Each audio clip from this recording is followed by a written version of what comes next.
Modern Love, the podcast, is supported by... Produced by the iLab at WBUR, Boston.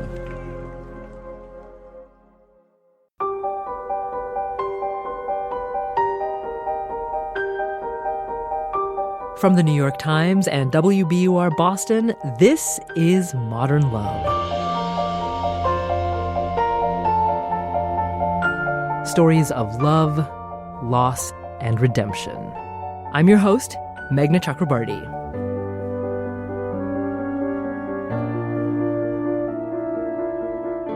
This month, we're revisiting some of our favorite episodes of Modern Love, the podcast, that have been adapted for television. This week, we'll go back to a story by Terry Chaney. It's about dating while living with bipolar disorder. It's episode 3 of The Amazon Show.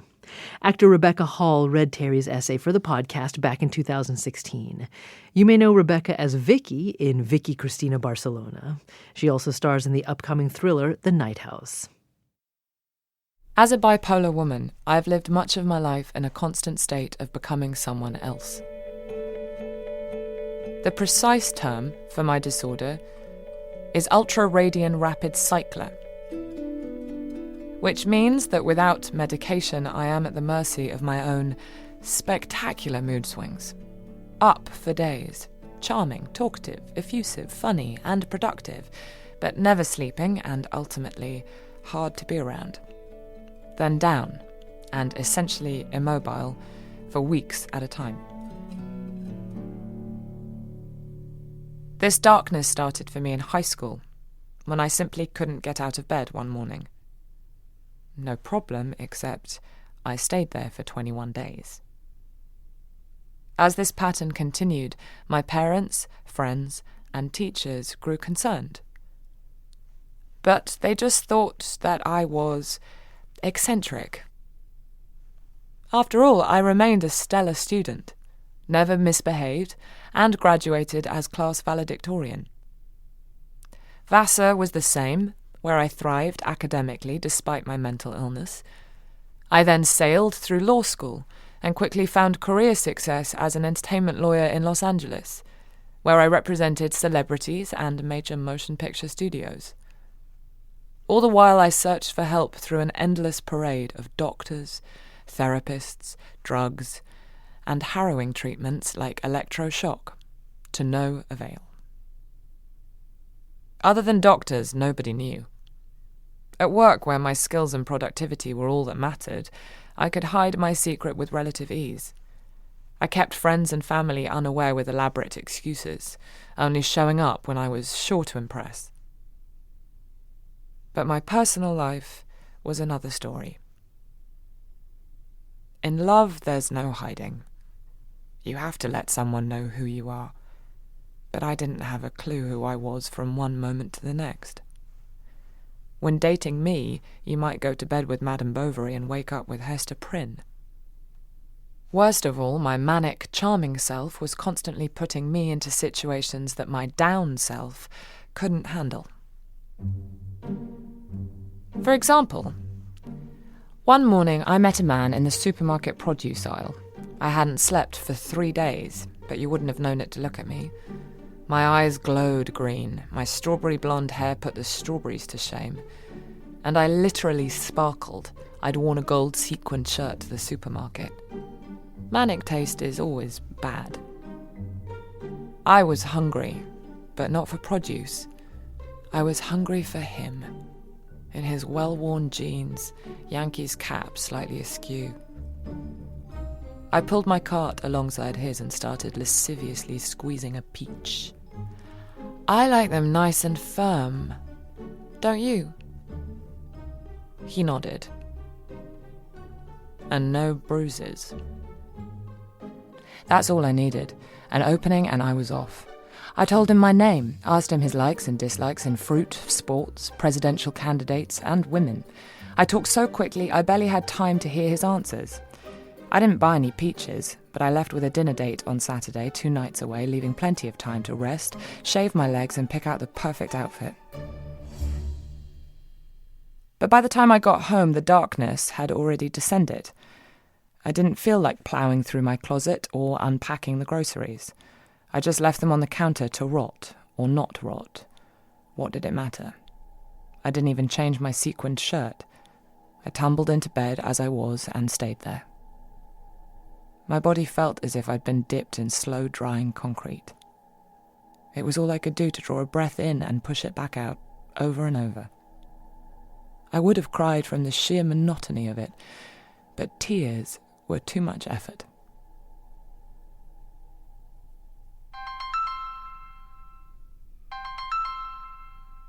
On Saturday afternoon, the phone rang. I was still in bed and had to force myself to roll over, pick it up and mutter hello. It's Jeff. From the Peaches? Just calling to confirm your address. Jeff? Peaches? I vaguely remembered talking to someone who fit that description, but it seemed a lifetime ago. And that wasn't me doing the talking then, or at least not this me. I'd never wear sequins in the morning. But my conscience knew better. Get up, get dressed, it hissed in my ear. It doesn't matter if she made the date. You've got to see it through. When Jeff showed up at 7, I was dressed and ready, but more for a funeral than a date. I was swathed in black and hadn't put on any makeup, so my naturally fair skin looked ghostly and wan. But I opened the door and even held up my cheek to be kissed. I took no pleasure in the feel of his lips on my skin. Pleasure was for the living. I had nothing to say, not then or at dinner. So Jeff talked, a lot at first, then less and less, until finally, during dessert, he asked, "You don't, by any chance, have a twin, do you?" And yet I was crushed when he didn't call. A couple of weeks later, I awoke to a world gone Disney. Daffodil sunshine, robin's egg sky. Birds were trilling outside my window, a song no doubt created especially for me.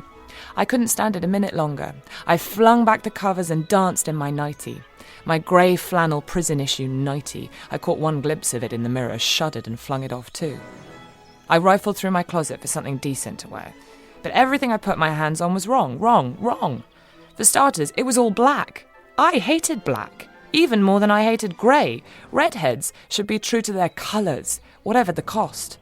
I dug deeper, and there, shoved way in the back, was a pair of skin-tight jeans and something silky and sparkly and just what I needed, an exquisite gold sequined shirt. Damn, I looked good. Then I tugged on the jeans. I'd gained a few pounds during the last couple of weeks of sloth-like existence, but once I yanked really hard, they zipped up fine. Although something was sticking out of the pocket. A business card with a few words scribbled across the back. "Call me, Jeff. Jeff. Jeff!"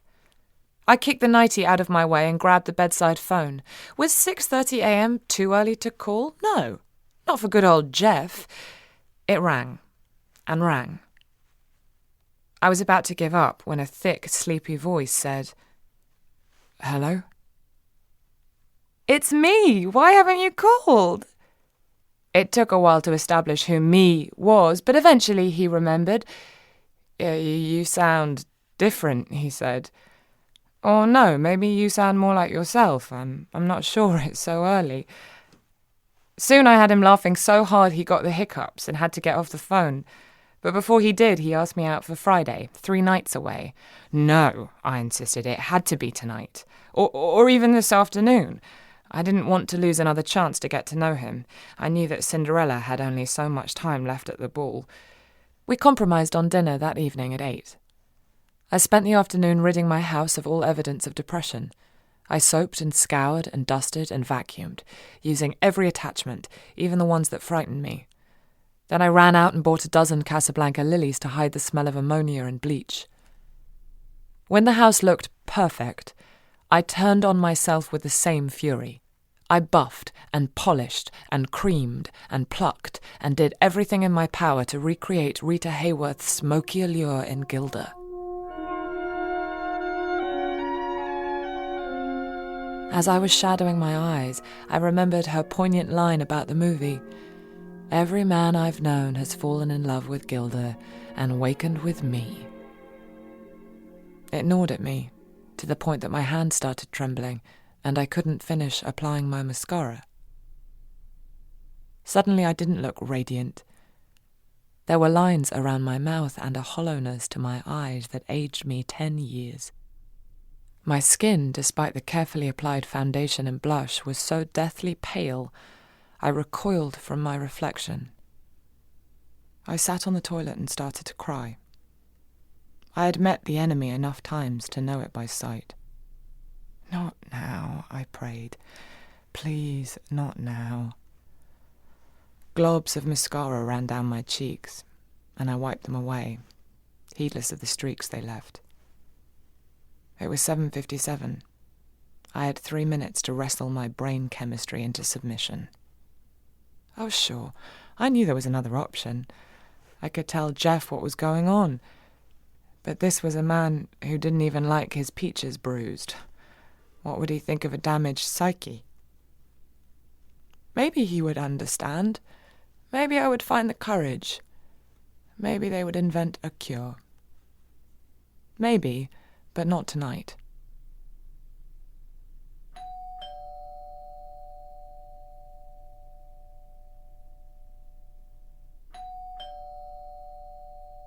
As the doorbell rang and rang, I huddled in the bathroom, shivering. I was terrified, not just of Jeff finding me there, but of me never once finding love.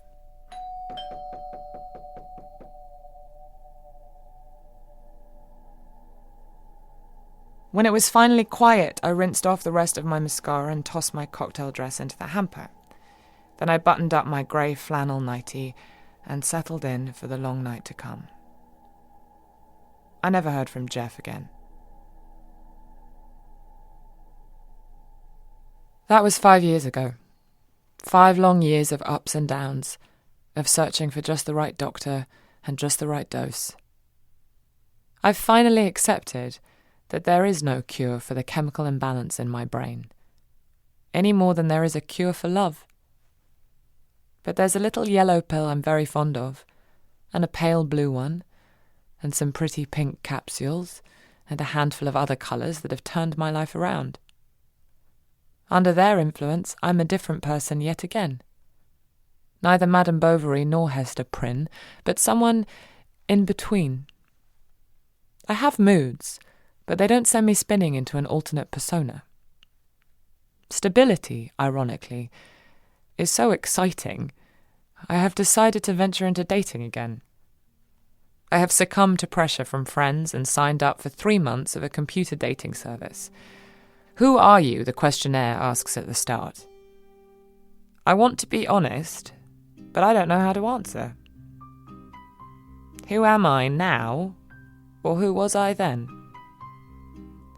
Life seems so much tamer these days, deceptively quiet, like a tiger with velveted paws. Every so often the sun shines too bright, and I think, for a moment, that I own the sky. I think how wonderful it was to be Gilda, if only in my own mind. But then I remember the price of the sky. So I take off my makeup, rumple my hair, and go to the supermarket in sweats. The gold sequined shirt languishes in my closet. I'm thinking of giving it away. Not just yet.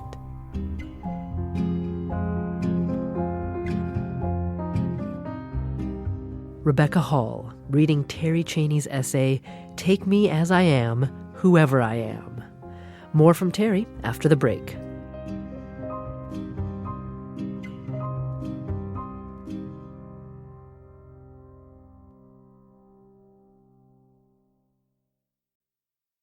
We're back. It's Modern Love, the podcast. I'm Meghna Chakrabarti. When Terry Chaney's Modern Love essay was published, she unexpectedly became a poster girl for bipolar disorder. I was inundated by emails, I'd say maybe thousands of them, telling me their stories with bipolar disorder and thanking me for telling mine. And While there were many sad stories, there was also a lot of courage and resilience and just empathy for the condition. When her book Manic, a Memoir, was published 2 weeks later, it shot to the top of the bestseller lists. Then requests for speaking engagements came pouring in from across the globe. All welcome, of course, but Terry's struggle with bipolar disorder made it more difficult to take full advantage of these new opportunities. Well, it's a day-by-day situation. Actually, for the past several years, I've been pretty stable on medications. Thank God we have the right cocktail at the moment, because I've seen what I'm like without it, and it isn't pretty. But there are definitely times when I just wish I could be highly manic again and have that exhilaration. But I know the consequences by now, and it just isn't worth it. So what was it like to reveal this very personal story in such a public way? Before Manic came out, I didn't disclose to anyone about my illness, not my lovers, my friends, my coworkers, nobody except my doctors. And then after Manic was published, I suddenly got all these emails from ex-lovers, ex-boyfriends saying, I always knew there was something wrong with you. I just couldn't put my finger on it. Now it completely makes sense. So I was able to repair a lot of those broken relationships, which was certainly a benefit I didn't expect from disclosure. I was so terrified to tell anyone. And did she ever hear from the guy, Jeff? I never heard from Jeff again. It was funny. I expected to when the essay came out, because I heard from, it seemed, every other person in my past crawled out of the woodwork, but I did not hear from him. Terry is in a great relationship now. Her partner has taken the time to understand what it means to be bipolar and what it means to date someone with bipolar disorder. He's so familiar with Terry's ups and downs that he can even see when trouble might be coming. The Santa Ana winds were predicted to blow in Southern California, and he warned me ahead of time that, okay, you're going to get manic, because I always get manic during Santa Anas. And he told me to, batten down the hatches, call my therapist, take my medication. I mean, he knew before I did what was going to happen. Terry will be bipolar for the rest of her life. But does she ever wish it all away? My answer to that is no. I get so many strange benefits from it, my creativity being probably the most salient, but also just a sense of being empathetic and more attuned to the world, I think, than many other people. Terry Chaney, author of this week's essay, Take Me As I Am, Whoever I Am. Terry lives in Los Angeles and continues to write full-time. Her third book will be out this fall. So why do people like Terry decide to reveal so much of their lives in this particular column? Modern Love editor Dan Jones has a theory. We'll talk with him after the break.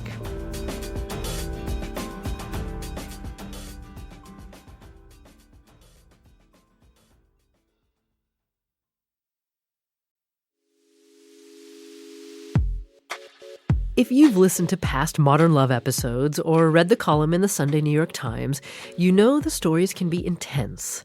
From open adoption to suicide, war, death, disease. So why do people share their deepest secrets through this column? That's what we asked Dan Jones, Modern Love editor for the New York Times. I don't know why Modern Love has become, in a way, such a platform for people to admit to and describe in detail really sensitive, vulnerable things about themselves that then can be read about by hundreds of thousands of people or more. There's a little bit of an important sort of self-delusion that comes with personal essay writing, where when you're in the process of doing it, you aren't really imagining an audience, or at least a lot of people who submit to Modern Love aren't, because the odds of getting published are really slim. And there's something that is very both sort of cathartic, liberating, intense, and brave in a personal way about doing that. They can control the message. It's in their words. And once they have that control and feel like they have that control, they can really just sort of open the floodgates and say, okay, this is who I am. Dan Jones, editor of Modern Love for the New York Times. This week's essay was read by Rebecca Hall. So what drew her to this particular story? I found it a very moving portrayal of something that I have some understanding of, I suppose. I know people that deal with this. Also, in the movie Christine, I play someone who is, struggling with profound mental health issues. Although they're not named, we don't know if we can put a name to it, like bipolar, like we could now. In 1974, there wasn't quite that language. But I felt that I had some understanding and some access to this. Christine tells the true story of Christine Chubbuck, a frustrated newscaster in Sarasota, Florida. In 1974, she committed suicide on live television. There's something about Christine that parallels this story because Christine is definitely a character who I thought a lot about, being someone who is performing what she thinks to be normal when she's having a sort of off day. And she's always trying to moderate her performance of how to be her from one day to the next. And sometimes it's successful and sometimes it's terrible. And how people around her see that and deal with it and how much they do accept her, even if she doesn't think they do. And this essay talks about performance in that way, or the personas, or the different versions of one person. Thanks again to Rebecca Hall. Christine opens in select theaters this week. We'll link to the trailer on our website, wbur.org/modernlove. Modern Love is a production of The New York Times and WBUR, Boston's NPR station. It's produced, directed, and edited by Caitlin O'Keefe. This episode was produced by Jessica Alpert and John Perotti. Original scoring and sound design by Matt Reed. Iris Adler is our executive producer. Daniel Jones is the editor of Modern Love for the New York Times and advisor to the show. The idea for the Modern Love podcast was conceived by Lisa Tobin. Special thanks to Julia Simon, Anya Stremian, and Mia Lee at the New York Times. Additional music courtesy of APM. I'm Meghna Chakrabarty, and my other job is hosting an NPR show called On Point. Check it out in your podcast feed. We'll see you next week.